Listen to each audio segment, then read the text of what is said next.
Assalamualaikum warahmatullahi wabarakatuh. Waalaikumsalam warahmatullahi wabarakatuh. Selamat malam Pak Irfan, apa kabarnya hari ini? Selamat malam juga Bu Haidar. Alhamdulillah baik. Sehat-sehat ini Bu Haidar.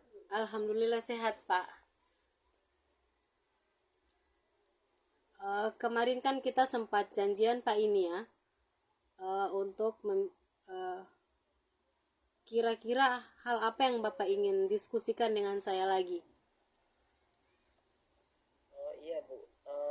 Begini Bu. Saya kan sebagai komite pembelajaran di SMA 2 Limboto kan, eh, ada tugas-tugas yang harus saya selesaikan di sekolah berhubungan dengan KP, terutama bagaimana mendorong teman-teman guru yang lain itu untuk selalu aktif di dalam bagaimana mengembangkan diri gitu. Baik apa memotivasi teman-teman untuk eh, mengikuti pembelajaran mandiri di PMM atau mengikuti kegiatan IHT atau workshop yang dilaksanakan oleh KP dari sekolah penggerak agar teman-teman serius mengikutinya. Jadi maksud kami agar semua kegiatan program pemerintah ini tidak menjadi sia-sia.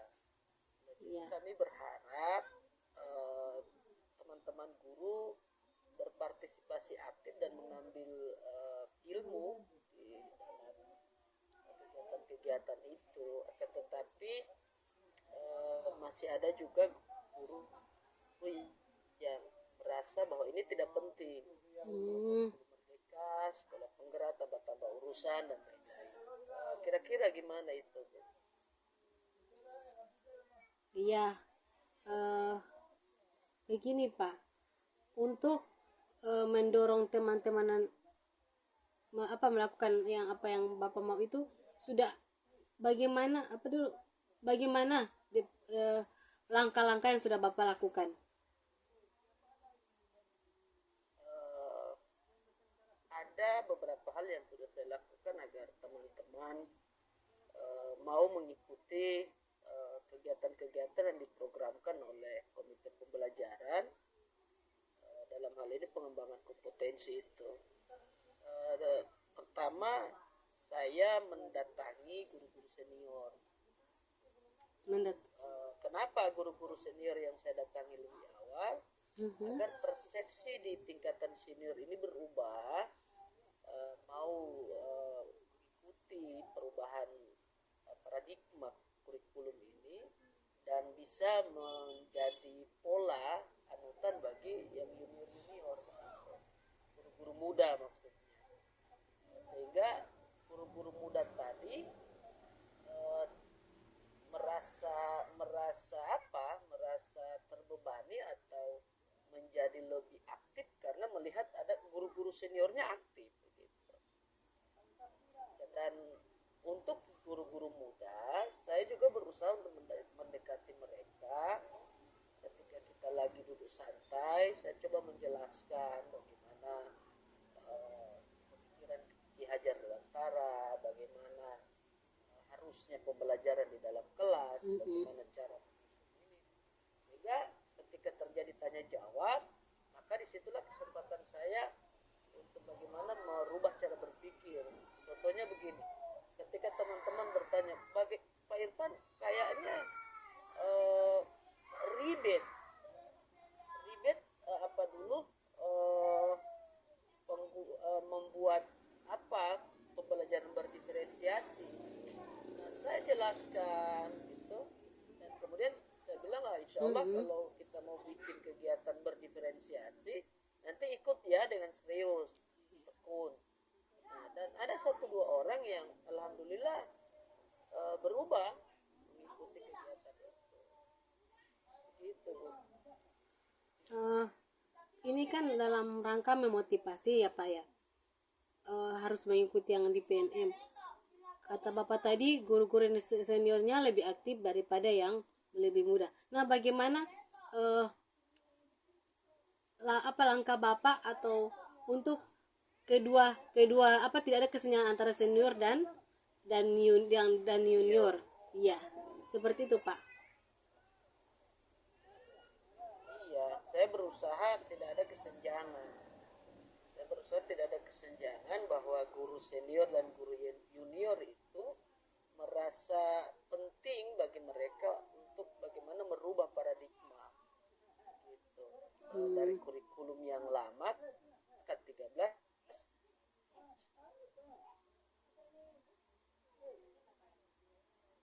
ke kurikulum merdeka gitu. Walau memang ini berat bagi guru-guru yang senior, oleh itu karena ini berat bagi guru-guru senior, saya mencoba untuk mendekati guru senior lebih awal agar menjadi contoh bagi guru-guru muda gitu. Jangan senior yang IT-nya sudah ketinggalan masih serius, masih tekun di dalam mengembangkan kompetensi itu gitu Bu Haidar. Nah, ada kan pengalaman sebelumnya ini, Pak. Boleh Bapak ceritakan kok ada pengalaman sebelumnya atau hal yang sudah Bapak lakukan untuk memotivasi atau mendorong teman-teman ini yang mau belajar dengan perubahan-perubahan yang ada. Seperti apa itu, Pak? Gimana Bu? Kurang ini. Seperti ini, Pak. Kan mendorong dan atau memotivasi guru-guru ini kan mungkin Bapak sudah ada pengalaman yang bagaimana itu, Pak? Atau tahun sebelumnya pernah Bapak lakukan atau di bulan-bulan sebelumnya pernah Bapak lakukan untuk mendorong atau memotivasi guru-guru ini untuk belajar dengan ilmu-ilmu yang baru sekarang sesuai dengan apa kurikulum merdeka ini kan terhitung baru ini, Pak, ya. Jadi kan Bapak sudah sudah tahu bagaimana itu sepak terjangnya kurikulum merdeka. Bagaimana Bapak mengimplementasinya ke teman-teman? Ya, sebagai komite pembelajaran kami kan sudah mengikuti pendidikan, pelatihan sebulan lebih, dan itulah kemudian yang coba kami jelaskan ke teman-teman. Saya berharap ada perubahan cara berpikir dari teman-teman bahwa pentingnya untuk merubah paradigma yang tadinya masih dengan konsep yang lama menuju konsep yang baru kurikulum. Yang saya lakukan untuk 1-2 orang itu berhasil seperti tadi saya datang ke teman-teman, saya bicara santai, kita bicara sambil ngopi, saya jelaskan sedikit demi sedikit kepada guru-guru senior. Saya mencoba terus menghargai bahwa mereka yang lebih berpengalaman gitu, sehingga tidak ada ketersinggungan antara saya sebagai guru muda mengajak guru senior. Nah, biasanya kan akan ada ketersinggungan. Kami yang lebih tahu muda-muda apa yang begitu. Hanya karena memang kapasitas saya sebagai komite pembelajaran, alhamdulillah teman-teman juga yang senior tidak begitu memikirkan, tidak begitu melihat usia, tetapi kapasitas seseorang yang mereka lihat. Hanya saja guru-guru muda kan kadang cuek, acuh gitu. Sehingga untuk menjaga itu saya mencoba untuk membangkitkan semangat yang muda melalui bangkitnya semangat yang tua begitu. Begitu, Bu. Jadi Bapak dengan secara tidak langsung memberikan contoh ya, apa yang muda-muda ini memberikan yang tua-tua ini memberikan contoh ke yang muda-muda. Nah, dari contoh itu hasilnya bagaimana, Pak? Dengan yang tua-tua ini sudah mulai aktif di BMM, mulai aktif. Contoh hasilnya bagaimana? Bagaimana prosesnya? Kemudian bagaimana pengaplikasiannya ke ke sekolah ataupun reaksi bagi kaum-kaum muda ini, Pak? Seperti itu. Iya, alhamdulillah dengan teknik-teknik tadi, beberapa teknik itu sudah bisa merubah sedikit demi sedikit pemahaman teman-teman. Dengan motivasi orang tua tadi, guru-guru tua tadi, maka guru-guru muda saya lihat sudah mau bergerak karena merasa tertinggal dengan yang tua-tua. Bahkan ada yang berpikir masa yang guru senior bisa, kita muda yang hidup di era digital tidak bisa. Padahal kan modal besarnya hanya di digital. Gitu.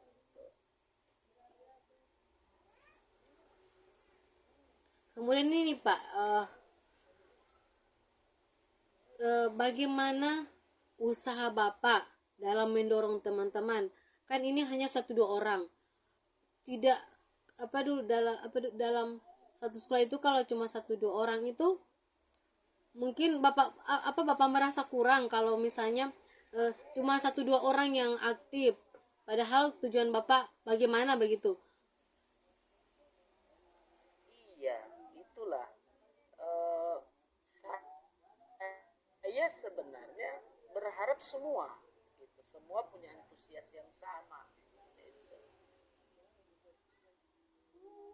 Semua punya antusias yang sama di dalam bagaimana mengimplementasikan kurikulum merdeka di sekolah. Begitu. Bukan hanya 1-2 orang. Gitu. Tetapi sampai dengan sekarang masih ada kalau yang awalnya sebelum saya melakukan pendekatan itu ada yang ya masih ada 30% yang belum mau untuk bersama-sama mengimplementasikan kurikulum merdeka. Tapi sekarang alhamdulillah sisa 3-4 orang begitu yang masih perlu dimotivasi. Gitu. Saya masih prihatin dengan itu. Oh iya, pendekatan-pendekatan seperti apa yang sudah Bapak lakukan? Atau bagaimana cara Bapak untuk memotivasi? Cara Bapak untuk memotivasi itu bagaimana? Ya, tadi sampai dengan hari ini yang bisa saya lakukan hanya seperti itu dulu, Bu. Mencoba memotivasi guru senior agar guru muda bisa melihat motivasi guru senior dan mereka bisa ikut di dalam irama guru senior tadi. Itu yang sudah saya lakukan sekarang, Bu. Jadi tetap Bapak punya usaha ya.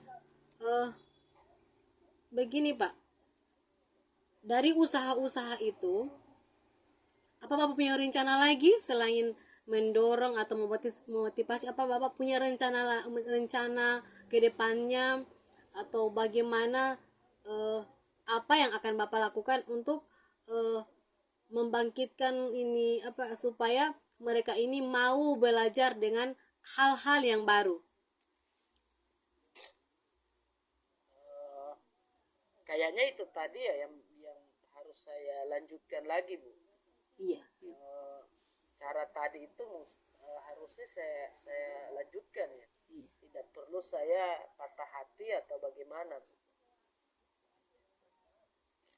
Jadi kayaknya cara yang tadi itu harus saya ini ya, saya ulangi lagi, saya lebih memperbanyak waktu untuk bersama teman-teman berdiskusi dengan 3-4 orang itu tadi. Mungkin ya. Rencana kedepannya kapan itu Pak? Insya Allah hari Senin saya akan coba lagi mengajak 4 orang ini. Kebetulan kan ada kegiatan Kombel, refleksi di Kombel kan. Jadi saya akan berusaha guru muda yang 4 orang ini untuk bisa ikut gitu, walau nanti metodenya mungkin sedikit dipaksa Iya. begitu untuk bisa ikut. Jadi saya akan meminta kepala sekolah untuk Ya. memerintahkan 4 orang ini agar ikut dalam kegiatan konferensi Kombel. Mungkin itu yang bisa saya lakukan Bu, ke depan. Oh, berarti Bapak melakukan hal itu dengan melalui Kombel Pak ya? Iya, akan saya coba. Selain dari saya akan mencoba cara yang lama tadi, jadi saya akan menambah dengan bagaimana saya gunakan Kombel untuk dapat memotivasi teman-teman tadi yang belum mau ikut dalam implementasi kurikulum merdeka. Oke Pak, kira-kira waktu kita ini akan masih tinggal beberapa menit lagi Pak ya. Oh iya iya. Iya, apa dulu dari rencana aksi itu kapan kira-kira Bapak akan berbagi lagi atau menceritakan kembali dengan saya? Bagaimana hasilnya? Apa yang sudah Bapak lakukan? Bagaimana hasilnya? Kapan bisa Bapak bagi lagi dengan saya? Kira-kira itu menjadi tambahan ilmu untuk saya untuk bagi sekolah saya juga. Seperti itu, Pak. Oh ya, mudah-mudahan setelah hari Senin mungkin sorenya mungkin bisa saya kabari Ibu untuk janjian lagi kita coaching lagi untuk saya bisa kabarkan hasil dari kegiatan itu, gimana perkembangan dari 4 orang tadi. Oke, Pak. Jadi semangat Pak ya, semangat. Jadi harus semangat, tidak boleh patah hati. Iya. Pokoknya Bapak harus yang penting niat kita baik untuk pasti akan ada jalan-jalan yang baik juga. Seperti itu Pak. Semangat Pak. Ya, nah karena kita sudah dibatasi oleh waktu, terima kasih atas ya sama-sama. Jadi terima kasih atas diskusinya hari ini. Selamat malam, semangat untuk perubahan Pak. Terima kasih. Assalamualaikum warahmatullahi wabarakatuh. Ya, malam. Selamat. Waalaikumsalam.